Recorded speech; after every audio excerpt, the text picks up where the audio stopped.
heshima, na heshima ndio kitu ninachojaribu kukionyesha sasa. Ndugu mgombea mwenza Dr. Emmanuel Nchimbi ni kama ananong'oneza na ananiambia, wewe Joramu unazungumza kitu gani? Nami nasema nazungumza juu ya wasifu wa mgombea wa urais Dr. Samia Suluhu Hassan. Katika nchi yetu hii ya Tanzania hakuna mtu ambaye ana cheo kikubwa kumzidi Dr. Samia Suluhu Hassan. Na kwa kweli Mungu amjalia, maana pia Waswahili wanasema jaha ni ya mwenye kolewa, cheo ni kwa yule aliyejaliwa. Kwa hiyo nitaanza kusema wasifu wake kama ifuatavyo. Ilipofika tarehe 27 Januari mwaka 1960, mwaka mmoja kabla ya uhuru wa Tanganyika, uhuru wa Tanzania, katika kijiji kidogo cha Kizimkazi, familia ya Bwana Suluhu Hassan walimpata mtoto wa kike, na furaha yao ilikuwa kubwa sana, furaha furifuri. Na wazazi wake wakufanya mchezo wa bahati nasibu, wakamuita mtoto yule wa kike Samia. Na neno Samia lina asili ya Kiarabu. Nilikuwa natafuta sana maana yake nipate kujua hivi ni nini hasa maana ya Samia kwa asili ya Kiarabu. Ndiposa nikabaini kwamba neno Samia linamaanisha mtu mwenye heshima, mtu mwenye cheo, aliyetukuka, mwenye hadhi, ndio maana ya jina hilo Samia. Na kama ningekuwa nitumie lugha ya Kizaramo, ningeweza kusema exalted, ama mtu ambaye amekuwa elevated, ndio maana ya neno Samia. Kwa hiyo alianza kusoma kama ambavyo watu wengine walisoma elimu yake ya msingi, akamaliza akiwa na miaka 12. Na alipomaliza elimu ya msingi akaenda elimu ya sekondari, akamaliza katika shule ya sekondari ya Lumumba akiwa na miaka 16. Walimu wake wanamuelezea alikuwa ni mtu mwenye jitihada katika masomo. Sasa alipokuwa na miaka 16 akaenda katika ofisi za serikali kuanza kufanya kazi. Wakati ule walikuwa wanatafuta wataalamu, ujue wataalamu walikuwa si wengi. Sasa alipokuwa ameenda kutafuta kazi, wakamwambia wewe bado mdogo, na tukifanya kukupa kazi itakuwa ni kama tunafanya child labor, tunamtumikisha mtoto. Kwa hiyo ilibidi arudishwe nyumbani, akae mwaka mmoja, baadaye akarudi tena, ndiposa akapata kazi, akaanza kufanya kazi kama afisa masijala akiwa na umri wa miaka 17 inaenda 18 sasa. Na kwa sababu alikuwa anapenda kujiendeleza, aliendelea kusoma, akafanya elimu yake, akapata cheti cha takwimu ama statistics, akaendelea kufanya kazi, akaendelea pia kusoma. Wakati huo akaenda kusoma chuo kilikuwa kinaitwa IDM ama Mzumbe. Wakati ule akapata diploma ya mambo ya utawala wa umma. Alipomaliza akarejea tena kazini, na wakati ule akatafuta kazi katika shirika la Umoja wa Mataifa la mpango wa chakula. Shirika lile linaitwa WFP. Akaanza kufanya kazi pale, na kwa kweli alifanya kazi muda mrefu sana, takriban miaka 9 katika taasisi zisizo za serikali. Na kufanya kazi na taasisi za kijamii, kufanya kazi na watu, kulimfanya aelewe zaidi jamii yake, hasa ya watu wa visiwani kule.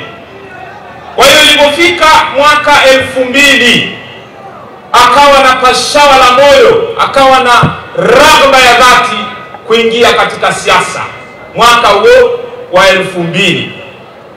Basi kwa kudra za Mola Jalia watu wakamwelekeza namna hii, akabahatika kuingia katika baraza la wawakilishi, ndio wabunge wa kule visiwani. Na mara baraza lilipotengenezwa akawa ni waziri, akapewa wizara ambayo ilikuwa na mambo mengi sana ndani yake. Yeye angeweza kusema mosaic, maana kwamba ilikuwa ni wizara ya mambo ya kazi, mambo ya ajira, maendeleo ya wanawake na watoto, ndio wizara aliyoanza kufanya nayo kazi.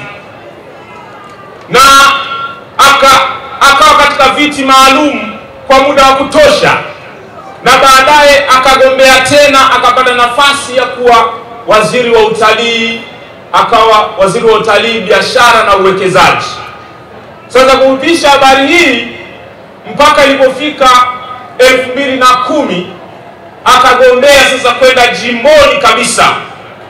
Sasa ilikuwa ni viti maalum, sasa amekwenda kushindana katika jimbo, na jimbo alilokwenda la Makunduchi ilikuwa ni ngome ya wanaume. Hakukuwa na mwanamke ambaye aliwahi kushika ubunge katika jimbo lile. Sasa wanaume wakaanza kumpa maneno ya dhihaka, unajua, wakaanza kumdhihaki hapa na pale, lakini akapiga moyo konde, anawaambia wanawake wenzake, waacheni watuite majina yote wanayoweza kutuita. Na kufupisha habari hii akafanikiwa kuwa mbunge, na sasa akawa mbunge wa Jamhuri ya Muungano wa Tanzania. Akawa anafanya kazi katika ofisi ya makamu wa rais kushughulikia masuala ya muungano, na akaendelea kuhudumu tangu 2010, sasa inaelekea 2015. Kama nilivyotangulia kusema, jaha ni ya mwenye kolewa, yani cheo ni kwa ajili ya yule aliyebarikiwa.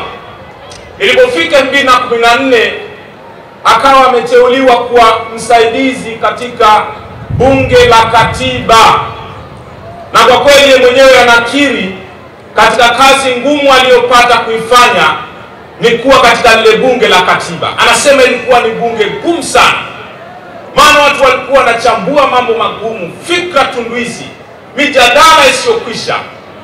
Na sasa wakati inaelekea kwenda 2015, ninyi mnafahamu zaidi kuliko mimi kwamba Dr. Samia Suluhu Hassan akawa amependekezwa kuwa mgombea mwenza katika kinyang'anyiro cha urais kilichotokea 2015. Basi kupisha habari ile akawa makamu wa rais wa kwanza mwanamke. Hatukuwahi kupata makamu wa rais mwanamke isipokuwa Dr. Samia Suluhu Hassan. Makofi kwake tafadhali. Basi tunafahamu kwamba ilipofika kabla ya kumaliza ile ngwe awamu ya pili ya rais Dr. John Pombe Magufuli, yalitokea yale yaliyotupata, na tarehe 19 Machi 2021 Dr. Samia Suluhu Hassan akaanza kuiongoza nchi sasa kama rais wa Jamhuri ya Muungano wa Tanzania. Na kwa mara ya kwanza Tanzania ikapata rais mwanamke. Na Mama Samia amekwisha tayari kujibu maswali ya watu ambao wanasema, je, kama nikiwa na mtoto wa kike kweli anaweza kuwa rais? Ama mtoto wa kike anaweza kuwa makamu wa rais? Maswali yale tayari yamekwisha kujibiwa. Hakuna tena kisingizio katika jamii ya wanawake. Wanawake wanaweza kama walivyokuwa wanaume, tumeona. Sasa Mama Samia ameshika nafasi nyingi sana katika chama. Uzoefu wake katika chama pia ni mkubwa. Alijiunga na Chama cha Mapinduzi tangu akiwa ana miaka